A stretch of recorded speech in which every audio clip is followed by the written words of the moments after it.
Tema da nossa mensagem, identidade. Farei a leitura na tradução Nova Almeida e atualizada. Se a sua Bíblia não fosse a tradução, você pode acompanhar pelo multimídia. Mas acabando a leitura, permaneça com a sua Bíblia aberta. Diz assim a palavra do Senhor: a seguir, Jesus foi levado pelo Espírito ao deserto para ser tentado pelo diabo. E depois de jejuar 40 dias e 40 noites, teve fome. Então o tentador, aproximando-se, disse a Jesus: se você é o Filho de Deus, mande que estas pedras se transformem em pães. Jesus, porém, respondeu: está escrito, o ser humano não viverá só de pão, mas de toda palavra que procede da boca de Deus. Então o diabo levou Jesus à cidade santa, colocou-o sobre o pináculo do templo e disse: se você é o Filho de Deus, jogue-se daqui, porque está escrito, aos seus anjos ele dará ordens a seu respeito, e eles o sustentarão nas suas mãos, para que você não tropece em alguma pedra. Jesus respondeu: também está escrito, não ponha à prova o Senhor seu Deus. O diabo ainda levou Jesus a um monte muito alto, mostrou-lhe todos os reinos do mundo e a glória deles, e disse: tudo isso lhe darei, se prostrado você me adorar. Então Jesus lhe ordenou: vá embora, Satanás, porque está escrito, adore o Senhor seu Deus e preste culto somente a Ele. Com isto, o diabo deixou Jesus, e eis que vieram anjos e o serviram. Irmãos, esse é um texto bastante conhecido por todos nós. Ele narra um momento muito interessante da vida do Senhor Jesus. Interessante porque é o início do ministério do nosso Senhor Jesus, mas é interessante também pelo que nós observamos nele, sobretudo do que acontece pouco antes de Jesus viver essa experiência. Me refiro ao batismo de Jesus. Jesus havia sido batizado, algo extraordinário acontece no seu batismo. É uma das passagens bíblicas que é usada na teologia, o batismo de Jesus, para validar, por exemplo, ou defender a questão doutrinária da Trindade, porque no batismo de Jesus nós temos a presença do Deus Pai, dizendo: este é o meu Filho amado, em quem eu me alegro, em quem eu tenho prazer. Nós temos o Deus Filho, Jesus Cristo sendo batizado, e nós temos o Deus Espírito Santo, que se manifesta sobre Jesus em forma de pomba. Então nós temos ali um texto para que dentro da teologia a gente possa defender o dogma e a questão da Trindade. E algo maravilhoso na vida de Jesus, só que Jesus sai direto do seu batismo, de algo maravilhoso que ele havia vivido, para sofrer uma tentação no deserto. E ali nessa experiência, né, que Jesus vive no deserto, Jesus é tentado em três áreas. Pedi para você ficar com a sua Bíblia aberta, para que você possa acompanhar. Mas, por exemplo, se você quiser marcar na sua Bíblia, os versículos 3 e 4 do capítulo 4 de Mateus, do capítulo 4 de Mateus, os versículos 3 e 4 narram a tentação física. Então Jesus é tentado nos versículos 3 e 4, naquilo que podemos chamar de tentação física, onde Jesus é tentado a transformar a pedra em pães por Satanás. E por que Jesus é tentado a transformar a pedra em pães, irmãos? Porque estava com fome. O diabo ele vai nos tentar naquilo que nós justamente estamos vulneráveis. E é porque Jesus tem fome que ele é tentado. Então aqui é tentação física, tá? Podemos chamar de tentação física. A segunda tentação vai dos versículos de 5 a 7, e nós vamos chamar de tentação religiosa. Tentação religiosa. E é quando o diabo leva Jesus até o pináculo do templo e diz: jogue-se daqui, e cita as Escrituras, e Jesus responde: não ponha à prova o Senhor, o seu Deus. Aqui é uma tentação religiosa. E a última tentação, de 8 a 10, nós vamos dizer que é uma tentação política. política, que é quando o diabo leva Jesus a um monte muito alto, mostra a ele todos os reinos do mundo, a glória do mundo, e diz para ele: tudo isso será seu, se você se prostrar e me adorar. Então, Jesus manda que Satanás se afaste, diz: adore o Senhor, o seu Deus, e preste culto somente a Ele. Esse texto ele é um texto muito rico, assim como toda a palavra de Deus, mas tem textos que são muito ricos mesmo, irmãos. É possível preparar, sem usar de repetições, pelo menos três sermões, irmãos, nesse texto. 3 sermões. Hoje eu quero olhar com os irmãos numa perspectiva que a gente vai falar sobre identidade, mas como o texto é muito rico, eu ainda quero, a título de introdução, trazer algumas aplicações para nós, antes de entrar diretamente no tema que eu quero compartilhar com os irmãos. Então vou fazer algumas aplicações aqui ainda a título de introdução, aproveitando a riqueza do texto, para logo em seguir chegar no assunto principal que eu quero explorar nele. Esse texto, por exemplo, ele nos ensina, irmãos, que o diabo não é um mito. Grave isso, tá? O diabo não é um mito. Porque muitas vezes você vai ser levado pela sua rotina da vida, você vai ser levado pelas descrenças que estão à nossa volta, você vai ser levado a tantas coisas que podem chegar até você, e a você viver como se o diabo não existisse.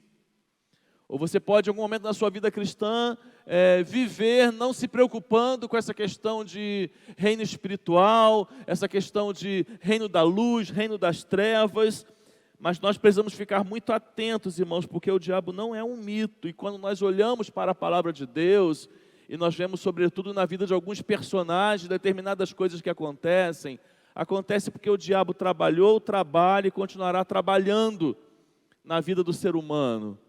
É o diabo, por exemplo, que oprime a Jó, quando você vai estudar a história de Jó.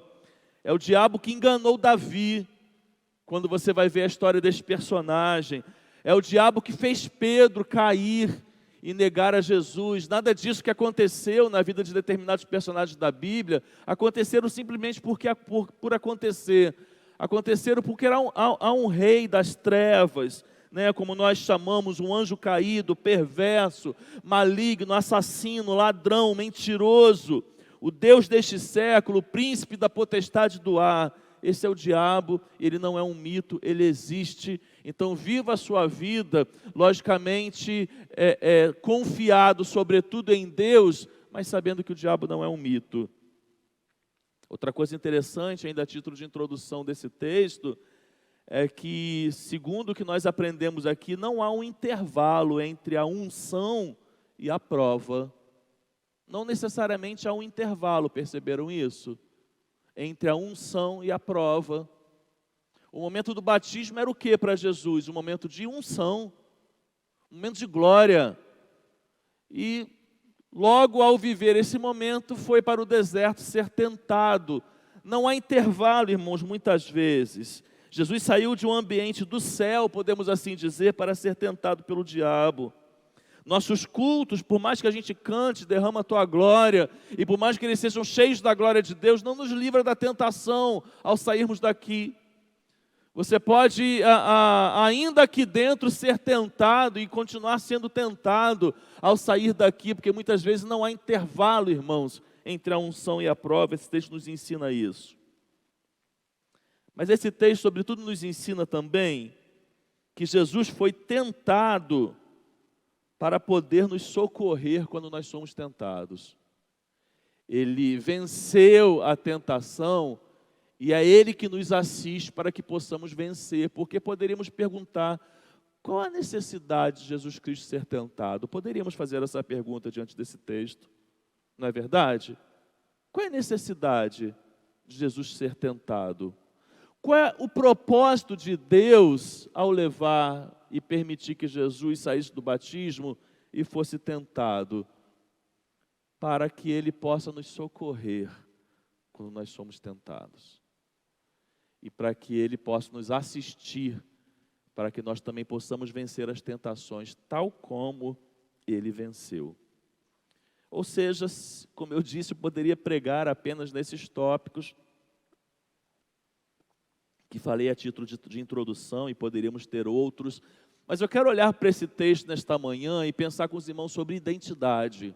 Identidade, é isso que eu quero chamar a tua atenção de uma forma mais especial nessa manhã, porque eu consigo ver claramente nesse texto, irmãos, uma tentativa de Satanás em desconstruir a identidade de Jesus.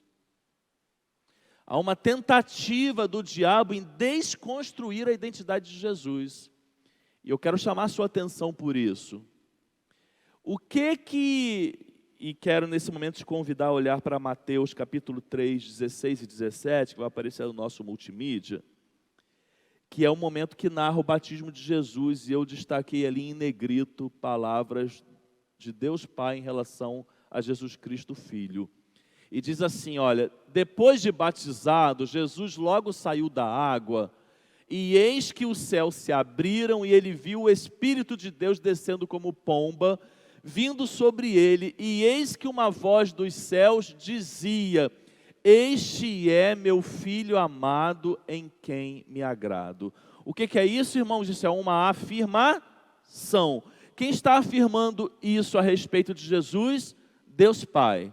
Então, Deus Pai, no momento de batismo, está afirmando algo em relação a Jesus. Afirmando o quê? Que aquele ali é o Filho de Deus, o Filho amado de Deus. E não apenas um Filho amado, um Filho em que Ele, o Pai, se alegra. Jesus sai do seu batismo tendo recebido de Deus uma afirmação de quem Ele era. Quando chega no deserto, Satanás, por 2 ocasiões, ele diz para Jesus, se você é o Filho de Deus, mande que estas pedras se transformem em pães. E depois ele diz, se você é o Filho de Deus, jogue-se daqui, porque está escrito, aos seus anjos ele dará ordens a seu respeito, e eles o sustentarão nas mãos para que você não tropece em alguma pedra. Ou seja, a gente percebe claramente, irmãos, que na passagem de um capítulo para o outro, nós temos no capítulo anterior uma afirmação de Deus em relação a Jesus, e nós temos no capítulo 4 uma tentativa de Satanás em colocar em dúvida aquilo que Deus afirmou. É ou não é verdade? Se você é o Filho de Deus, como assim se você é o Filho de Deus? Ele é o Filho de Deus. E isso foi confirmado no seu batismo. E ele é a promessa que o Antigo Testamento apontava. Ele é o Messias, ele é o Filho de Deus. Ele é aquele no qual os profetas profetizaram. Ele é o Filho de Deus. O Pai o atestou como Filho de Deus. Aí vem Satanás com aquele jeito bem sutil, bem artimanho que é característico dele, bem no ouvido de Jesus, olha, se você faz isso. Se você realmente porque o que Satanás quer dizer? Você pode não ser. E você pode talvez não ser isso que Deus está dizendo a seu respeito. Então, se você realmente faz isso aqui que eu estou te dizendo, vai por esse caminho aqui que eu estou te apontando. Ou seja, irmãos, uma tentativa clara de Satanás manipular, desconstruir identidade, algo muito característico dele. Cuidado com isso. Cuidado. Eu e você precisamos ter cuidado com isso. Porque quem não tem definido a sua identidade será manipulado a todo momento. Pelas pessoas que muitas vezes são usadas por Satanás, ou pelo próprio Satanás, ou pelo próprio diabo. Porque que muitas vezes alguém que nós percebemos que é manipulador, consegue manipular pessoas, porque as pessoas não têm definido a sua identidade. Porque se tivesse, não seriam presas fáceis de um manipulador. Por que Satanás muitas vezes consegue colocar em dúvida a sua identidade como cristão? Por que Satanás muitas vezes consegue entrar na nossa mente e às vezes querer desconstruir algo que Deus já disse a nosso respeito, que a palavra de Deus diz a nosso respeito? Porque a nossa certeza de identidade pode estar oscilando. Porque se a nossa certeza de identidade estiver muito bem definida e alicerçada, nós não seremos manipulados a todo momento, nem pelo diabo e nem pelas pessoas. É pensando nisso que eu quero trabalhar 3 áreas com você sobre identidade, para que possamos, na conclusão, fechar sobre a principal delas. Mas é por isso que eu quero dizer para você, meu irmão, minha irmã, nesta manhã, cuidado, muito cuidado, poderia até dizer, com o que você pensa e diz a seu próprio respeito. Já que a gente está pensando sobre identidade, tome muito cuidado com o que você pensa e diz de si próprio, ao seu próprio respeito. Por que, irmãos, que eu estou dizendo isso? Porque a gente consegue perceber, sobretudo analisando o ser humano, que uns pensam além do que são sobre si mesmo. E outros pensam a quem? É ou não é verdade? Qual desses é o correto? Nenhum. Nenhum. Nem o além e nem o aquém. Nem o superestimado e nem o baixo estimado.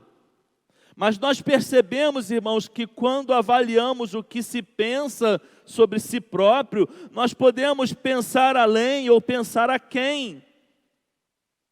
E quando eu penso em pensar além de si mesmo, eu lembro de Pedro. Eu lembro de Pedro. Um dos 12, uma pessoa com potencial incrível, mas que precisava aprender a usar o seu potencial para o bem.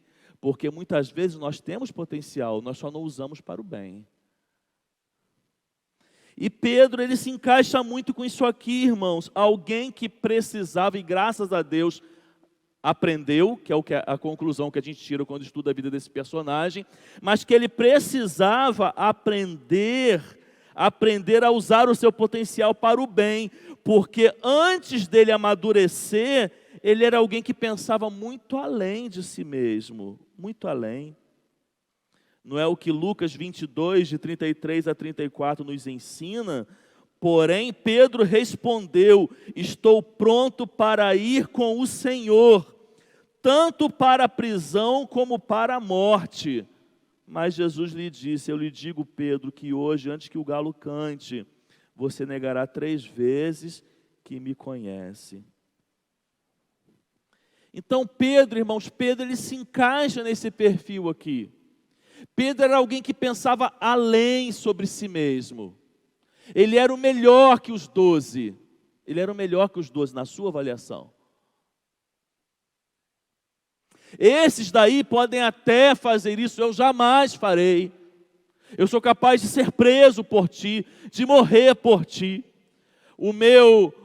A minha avaliação sobre mim mesmo, ela supera todas as expectativas. Esse era Pedro. Mas o que aconteceu com Pedro? Ele se frustrou. Por que se frustrou, irmãos? Porque todos nós, se em algum momento quisermos olhar para nós de forma acima do que somos, iremos nos frustrar. Iremos nos frustrar.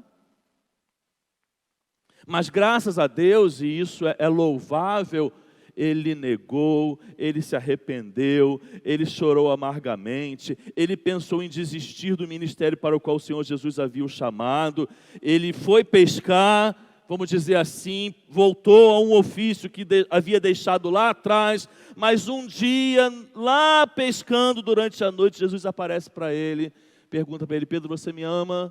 E pergunta: Pedro, você me ama? Pedro, você me ama?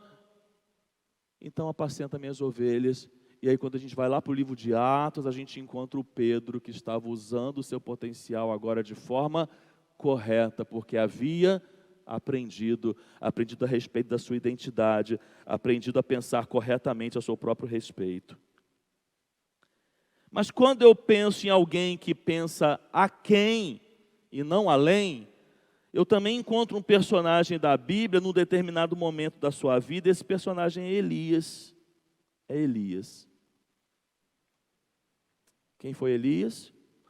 Um dos profetas, né, do Antigo Testamento, um dos maiores profetas, levantado por Deus para profetizar na época do reinado do rei Acabe e da rainha Jezabel, usado tremendamente por Deus, foi poupado por Deus quando Deus o colocou lá no ribeiro de Querite, preparando ele lá para tudo que ele iria viver. Ele saiu do ribeiro de Querite, como a gente diz na gíria, ele saiu de lá 220. Ele saiu de lá com todo o gás. Ele foi e multiplicou o azeite, ele ressuscitou o filho que havia morrido, ele colocou o dedo na cara do rei, ó, não vai chover enquanto agora eu não disser que vai chover, e depois ele disse, agora vai chover, e veio chuva. Ele desafiou os profetas de Baal no Monte Carmelo e venceu, e ele saiu de lá fazendo sinais e maravilhas em nome de Deus. Mas certa vez, depois de tudo aquilo que ele havia feito, a rainha Jezabel falou, olha, assim como você fez com esses profetas, eu vou fazer com você, eu vou matar com você. Elias foge, Elias se esconde, senta debaixo de um carvalho, e lá ele começa a fazer o quê? Vamos ler 1 Reis 19, versículos 3 e 4. Elias ficou com medo, levantou-se para salvar a vida e se foi, e chegou a Berseba, que pertence a Judá. E ali ele deixou o seu servo. Ele mesmo, porém, foi para o deserto, caminhando o dia inteiro. Por fim, sentou-se debaixo de um zimbro, sentiu vontade de morrer e orou. Basta, Senhor, tira a minha vida, porque eu não sou melhor do que os meus pais. E o que nós vemos agora aqui em Elias? Alguém que, ao contrário do que nós encaixamos Pedro no exemplo, é o que Elias está vivendo. Ele em algum momento, ele começou a se engrandecer pelo que ele havia feito? Não. E o que ele fez, irmãos? Ele simplesmente falou que não ia chover e não choveu, e depois ele disse que ia chover e choveu. Ele desafiou os profetas, ele só fez coisas incríveis, e ele se gabou por isso? Ele se colocou melhor do que todo mundo por isso? Não. Esse foi o erro de Elias? Não, não foi. Mas ele foi no outro oposto. Ele saiu do 80 para o 8. Eu quero morrer. Eu quero morrer. Eu não presto, eu não sou melhor que ninguém da casa dos meus pais. Se na minha geração só teve coisa ruim, eu também sou uma coisa ruim dessa. Eu não sirvo para nada, Deus tira a minha vida, eu quero morrer. Eu quero morrer. Aí aqui nós estamos vendo agora o oposto do que nós olhamos em Pedro. Alguém que ao pensar e dizer ao seu próprio respeito, foi muito abaixo, irmãos, muito abaixo do que era e sobretudo do que poderia ser usado por Deus. E aí deixa eu te dizer ainda uma coisa sobre esses dois exemplos. Pessoas que se acham além, pessoas que se acham acima do que são, geralmente trazem grandes problemas em grupo. As pessoas que têm uma opinião elevada de si mesmo, geralmente trazem problemas em grupo. Os que se acham aquém, trazem problemas para si mesmo. Para si mesmo. O que se vê acima, muitas vezes ele vai gerar problemas no grupo. O que se vê abaixo vai gerar problemas para si mesmo. Por que para si mesmo? Porque vão adoecer, dificilmente vão ousar a fazer alguma coisa, não vão arriscar e muitas vezes vão se demonstrar como pessoas inseguras. Por quê? Porque pensam aquém do que deveriam pensar. Mas pastor, de certa forma na vida cristã não é bom a gente não ter uma opinião elevada sobre nós mesmos? Sim,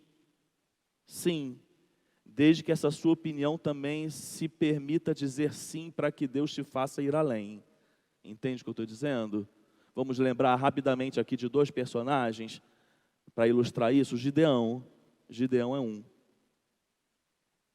O Senhor é contigo, ó homem valente, ó homem guerreiro. Gideão, homem o quê? Valente. Que valente. Eu sou o menor do clã da minha casa. As pessoas nem sabem quem eu sou, mas Deus diz que você é valente e é você que Ele vai usar para vencer os midianitas. Aí o que Ele faz? Então vamos. Entende a diferença? Eu me vi de uma forma inferior, mas eu me doei, eu me ofereci para que Deus fizesse em mim aquilo que Ele é capaz de fazer, que por mim mesmo eu não faria. O outro, a gente pode dizer aqui, é Jeremias, que quando o Senhor aparece para ele diz: Senhor, eu não sei nem falar, porque eu sou como uma criança. Mas Deus o usa, O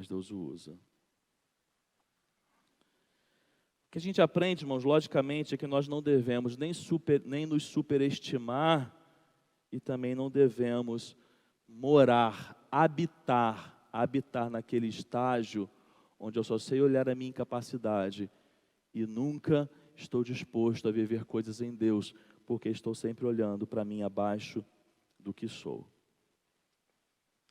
Segunda aplicação que eu quero trazer é cuidado agora com o que as pessoas dizem e pensam ao seu respeito. Cuidado. Não é mais agora sobre o que eu penso e falo sobre mim mesmo.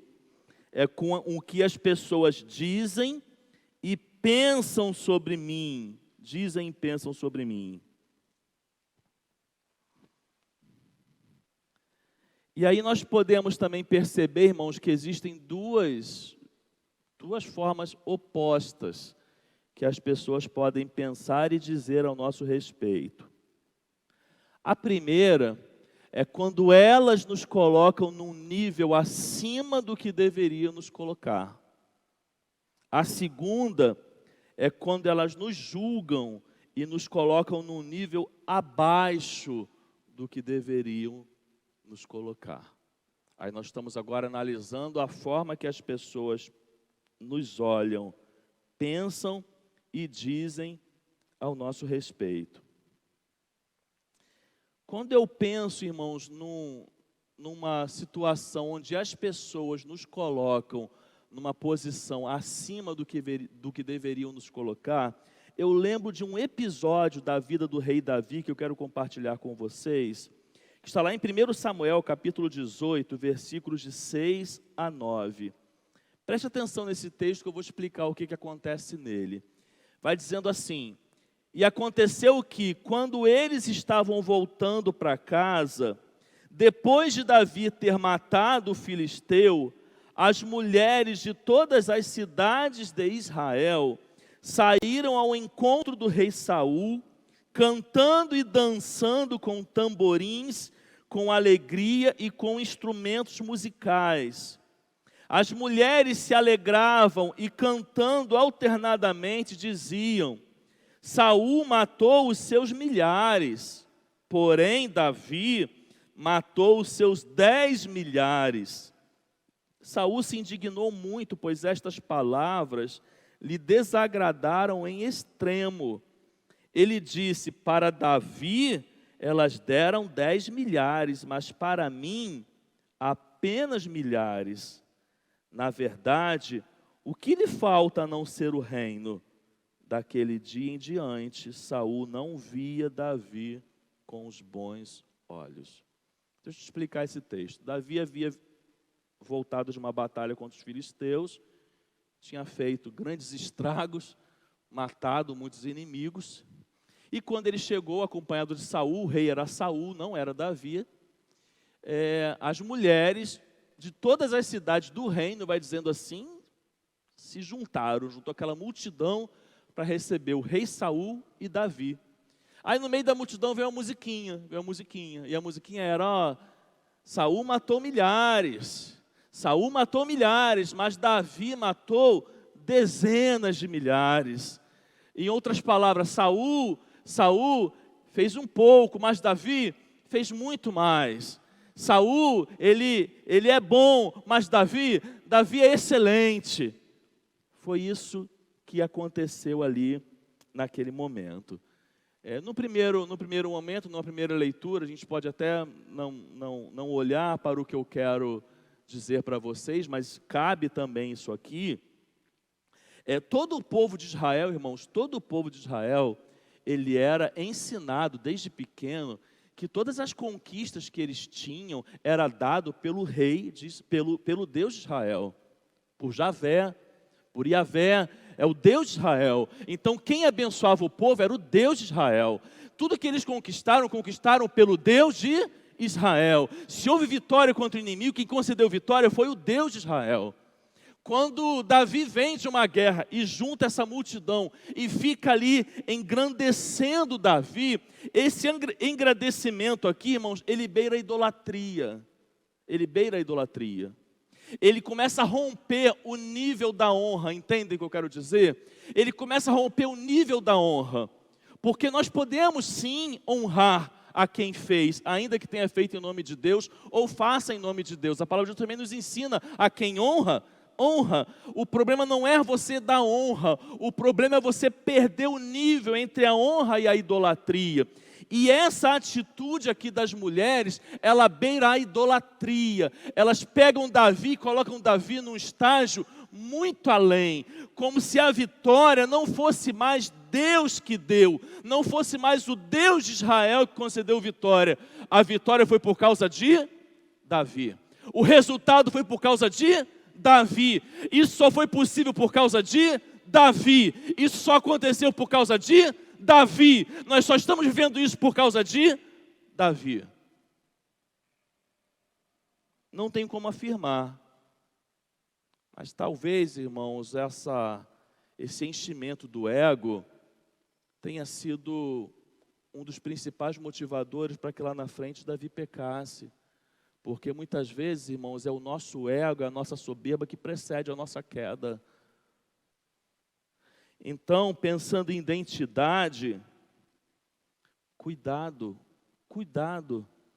com o que as pessoas pensam ao seu respeito. Cuidado com a multidão. Cuidado com a igreja.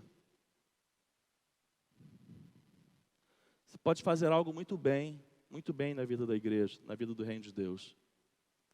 Você pode ser um ótimo pregador. Você pode ser um ótimo músico. Cuidado com a multidão. A multidão, ainda que involuntária, ela age como as mulheres aqui agiram. A multidão tem facilidade para agir como as mulheres aqui agiram em relação a Davi. A multidão tem facilidade para confundir o resultado, a essência do que foi feito. Deus ou o homem, a multidão confunde isso fácil, acredite. A multidão ela pode atribuir ao pastor o resultado da igreja, não a Deus. Quando o correto é atribuir a Deus e honrar o pastor, seria o correto biblicamente. Mas ela pode se confundir e ela pode atribuir ao pastor. A multidão ela pode olhar para os seus dons e habilidades sendo usados na obra de Deus e querer colocar você no nível acima do que você é. Querer usar palavras para trazer você sentimentos que não são cristãos, que não são verdadeiros, que não são bíblicos, que vão mexer com o seu ego, que vão mexer com a sua vaidade e vão querer fazer você tentar e pensar construir uma coisa que você não é. Cuidado com o que as pessoas dizem ao seu respeito. Todas as vezes em que você perceber que a multidão criou uma expectativa sobre você que vai além das suas condições, desconstrua essa imagem. Desconstrua essa imagem. Não alimente falsas expectativas, seja na família, no trabalho, na igreja. Só deixe as pessoas terem expectativas sobre você, sobre realmente aquilo que você é. Não permita que expectativas irreais sejam colocadas sobre você. Isso não é saudável. A igreja não pode ter uma expectativa sobre o pastor que vá além das condições dele. A igreja não pode ter expectativa sobre um membro, sobre um músico, porque isso não é saudável. O oposto disso, o segundo personagem, que na minha opinião foi injustiçado, é Tomé. É Tomé. Um também dos 12, que ganhou um rótulo de, podem falar? Tomé ganhou um rótulo de incredulidade. Sim ou não? Alguém aqui chama Tomé, só por curiosidade? Não, né? Você colocaria o nome do seu filho de Tomé? Ah, pastor, mas eu não acho Tomé bonito. Ok, mas a gente não achar bonito, eu duvido que você não lembra da incredulidade quando você pensa em Tomé. Injusto. Injusto. Injusto esse rótulo. Eu não estou dizendo que ele não foi incrédulo, eu estou dizendo que é injusto. É injusto. A incredulidade dele nós podemos encontrar em João, capítulo 20, versículo 25, quando vai dizendo: então os outros discípulos disseram a Tomé: vimos o Senhor. Mas ele respondeu: se eu não vir o sinal dos pregos nas mãos dele, ali não puser o dedo, não puser a minha mão no lado dele, de modo algum acreditarei. Eu não estou dizendo que é mentiroso dizer que Tomé, no momento da sua vida, foi incrédulo. Mas eu estou dizendo que atribuir a ele esse rótulo, taxá-lo como incrédulo, é injustiça. E muitas vezes as pessoas cometem injustiça conosco e nós cometemos injustiça com as pessoas. E ao falar da identidade das pessoas, nós falamos das pessoas a partir de um erro. E rotulamos as pessoas, tal como nós fazemos com Tomé. Até hoje, muitos pastores vão pregar sobre Tomé e desce além Tomé. O coitado não está nem aqui para se defender. Eu quero usar um outro texto de Tomé para você. João 11:16. Então Tomé, chamado Dídimo, disse aos outros discípulos: vamos também nós para morrer com o mestre. Que texto é esse? João 11 narra o que, irmãos? Escola Bíblica Dominical agora. João 11 narra o que acontecimento? A ressurreição de Lázaro. Jesus estava longe de Betânia com seus discípulos quando a notícia chega para ele. Quando a notícia chegou para Jesus, todos os discípulos que estavam com Jesus ficaram com medo de Jesus aceitar voltar. Porque voltar significava correr risco de vida. Porque Jesus poderia voltar e as pessoas lá quererem matá-lo. Então, quando Jesus recebe aquela notícia, vamos pensar agora naquilo que a Bíblia não narra, né? Vamos imaginar. Os discípulos ficaram ali naquele grupinho, ó. Tomara que ele não queira voltar. E aí um virava para o outro: olha, eu estou torcendo para o Lázaro morrer e chegar logo a notícia que ele morreu, para a gente não voltar. Porque se a gente volta, a gente vai ser morto. Então é melhor que a gente continue. Então, ou Lázaro cura de uma vez, ou ele morre de uma vez. Essa era a conversa dos bastidores. Aquela conversa que as pessoas fazem sem o líder saber. Era essa conversa. E aí o assunto vira reunião. Vira reunião. E Jesus chega: olha, eu tenho uma notícia aqui para dar para vocês. Chama a equipe. Jesus chama a equipe: olha, eu tenho uma notícia para dar para vocês. A gente vai voltar para Betânia. A gente vai voltar lá para a casa de Lázaro, Maria e Marta. Aí, como é que fica a cara de todo mundo? E eles pensando: ei, quem vai falar? Quem vai falar que a gente não vai? Aí Tomé pega a palavra. Aí Tomé pega a palavra e diz isso daí. E diz isso: vamos também nós para morrer com o mestre. Se não há o episódio da incredulidade de Tomé, o que as pessoas pregariam sobre Tomé hoje? Que ele era um homem valente, que ele tinha uma fé invejável, que ele era alguém leal, que ele era alguém fiel, porque o texto nos comunica isso, sim ou não? Sim. Só que hoje a maioria das pessoas olha para o erro e classificam toda pessoa pelo erro. É isso que a gente faz também e é isso que fazem conosco. É isso que fazem conosco. E é injusto. E é injusto. Sobretudo no viés cristão, irmão. Sobretudo no viés cristão. Por isso que a Bíblia nos ensina a andar a segunda milha. Por isso que a Bíblia nos ensina a sermos pacientes, a observarmos, a sermos cautelosos, a não nos precipitarmos, porque a gente não pode jogar alguém para escanteio apenas por um erro, por uma atitude, por uma marca, por um comportamento. A gente precisa observar, sobretudo, para que a gente consiga mudar.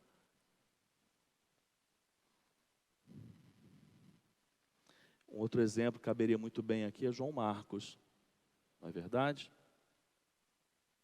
Abandonou Paulo e Barnabé na primeira viagem missionária. Paulo, temperamento forte, mão pesada, ficou por conta. Quando chegou a segunda viagem, ô Paulo, Barnabé falando, deixa eu te dar a lista aqui de quem vai com a gente. Aí, João Marcos, não. Pode tirar, João Marcos não. Porque lá na primeira viagem ele abandonou a gente, eu não quero ele agora na segunda. Então tá bom. Mas ele vai comigo então. A gente vai fazer 2 viagens missionárias. Você vai para um canto e leva quem você quiser, eu vou para o outro canto e levo o João Marcos. Barnabé foi, ele levou João Marcos. Quem é João Marcos hoje? Quem é João Marcos, irmãos? Abre sua Bíblia aí, no segundo evangelho, depois de Mateus. Mateus e Marcos. Quem escreveu o evangelho de Marcos? João Marcos. João Marcos.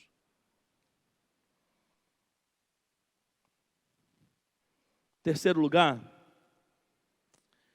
cuidado com o que o diabo tenta fazer você acreditar. Cuidado agora não só com o que você pensa a seu respeito, cuidado não só com o que as pessoas pensam e dizem ao seu respeito, mas cuidado com o que o diabo tenta fazer você acreditar. E aqui nós também podemos dizer que tem 2 vertentes. Porque às vezes é ele que vai querer fazer você pensar que você é muita coisa. Então aquela atitude muitas vezes de me engrandecer, de me colocar no pedestal, de me colocar no lugar mais alto, de me colocar na vitrine, muitas vezes vai ser uma motivação que foi resultado de algo que Satanás plantou no teu coração. Mas o intuito dele, grave isso, o intuito dele sempre vai ser te destruir. Sempre vai ser te destruir. É ele, irmãos, é ele que tenta nos confundir. É ele que tenta dizer que nós não somos capazes. É ele que tenta dizer que nós não somos aptos, que aquele lugar que muitas vezes estão nos oferecendo não é para mim, é para qualquer outro. Porque eu sou pecador, porque eu sou falho, porque eu sou miserável, porque eu sei qual é o meu erro e ele também sabe, porque ele fica me acusando. Então é ele que diz, olha, você é isso, você já fez isso, isso não é para você. Você não tem chamado, você tem que desistir. Foi isso que ele tentou fazer com Jesus. Tu és o meu filho amado. Eu me alegro em você, a sua vida me traz alegria. Se você é o filho de Deus, porque olha, eu acho que você não é. Tá? Eu acho que você não é. Mas se você é, faz isso aqui. Faz isso aqui. Tu és o meu filho amado, eu sou um pai que me alegro na sua vida. Se você vai por esse caminho aqui, eu quero que você vá por esse. Olha só, vai por esse, que por esse você vai provar para as pessoas, você vai provar quem realmente você é. Você não tem que provar nada para as pessoas. Você não precisa provar nada para as pessoas.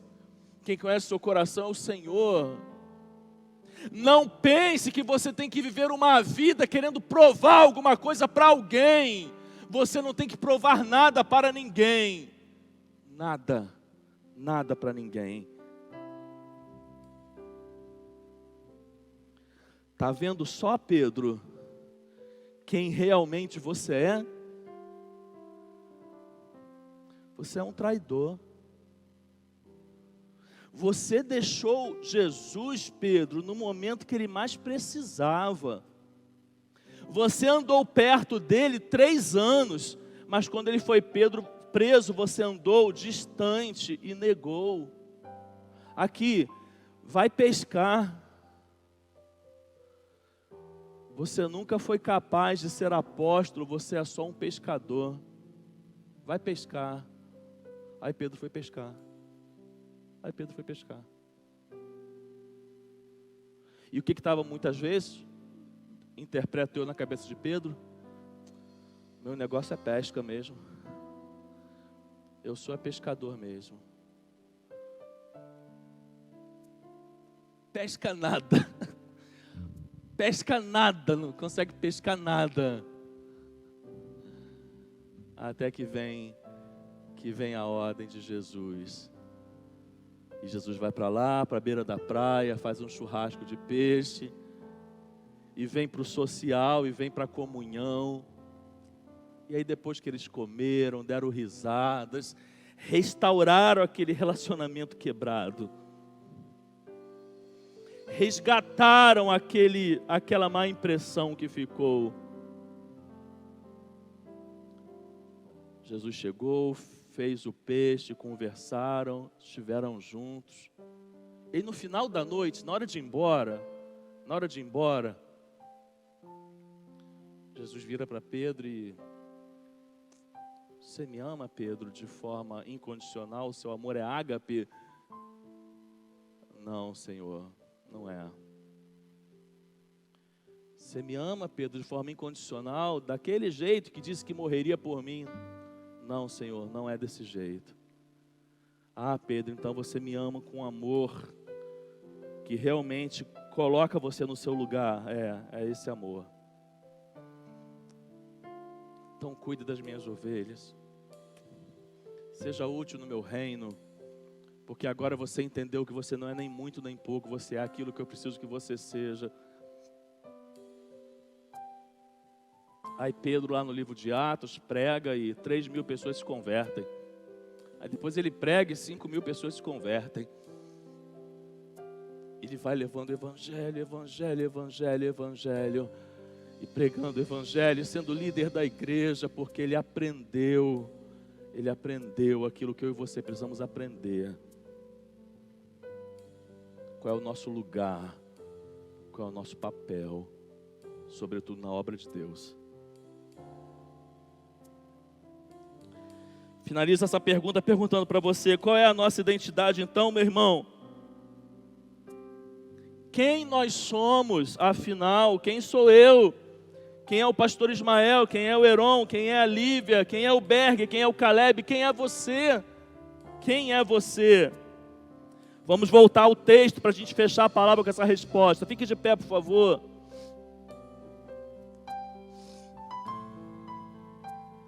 Quem disse para Jesus quem ele era, irmãos?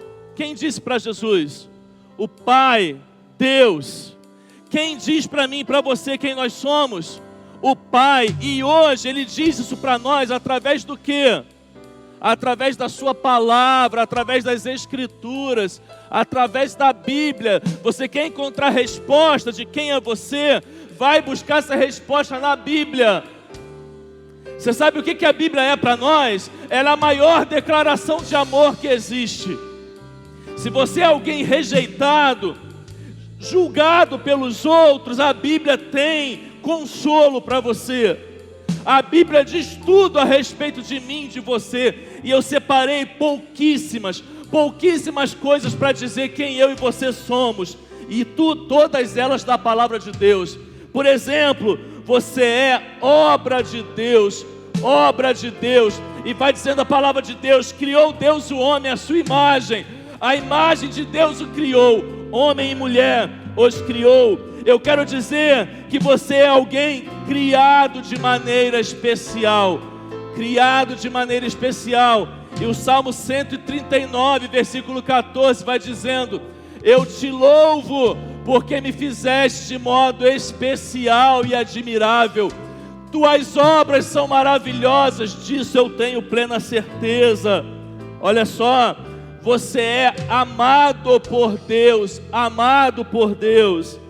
E 1 João 4,10 diz: nisto consiste o amor, não em que nós tenhamos amado a Deus, mas em que Ele nos amou e enviou o Seu Filho como propiciação pelos nossos pecados. Você é conhecido por Deus. E o Salmo 139, de 1 a 3, vai dizendo: Senhor, Tu me sondas e me conheces, sabe quando me sento e quando me levanto, de longe percebes os meus pensamentos, sabes muito bem quando trabalho e quando descanso, todos os meus caminhos te são bem conhecidos. Você é alguém criado com um propósito. E Jeremias 29:11 vai dizendo: porque sou eu quem conheço os planos que tenho para vocês, diz o Senhor, planos de fazê-los prosperar e não de lhes causar dano, planos de dar-lhes esperança e um futuro. Você é filho de Deus, tal como Ele disse para o próprio Senhor Jesus Cristo. E Romanos capítulo 8, versículo 16 vai dizendo: o próprio Espírito testemunha ao nosso Espírito que somos filhos de Deus. Você é alguém a quem Deus usa e concede dons e talentos. E 1 Coríntios 12, de 7 a 11 diz: a cada um, porém, é dada a manifestação do Espírito visando ao bem comum. Pelo Espírito a um é dada a palavra de sabedoria, a outro a palavra de conhecimento. Pelo mesmo Espírito a outro fé, pelo mesmo Espírito a outro dons de cura, pelo único Espírito a outro poder para operar milagres, a outro profecia, a outro discernimento de Espírito, a outro variedade de línguas, e ainda a outro interpretação de línguas. Todas essas coisas, porém, são realizadas pelo mesmo e único Espírito, e Ele os distribui individualmente a cada um, conforme quer. E eu termino dizendo: você é um espelho que reflete a imagem do Senhor. Louve ao Senhor. Que reflete a imagem do Senhor. Não chore se o mundo ainda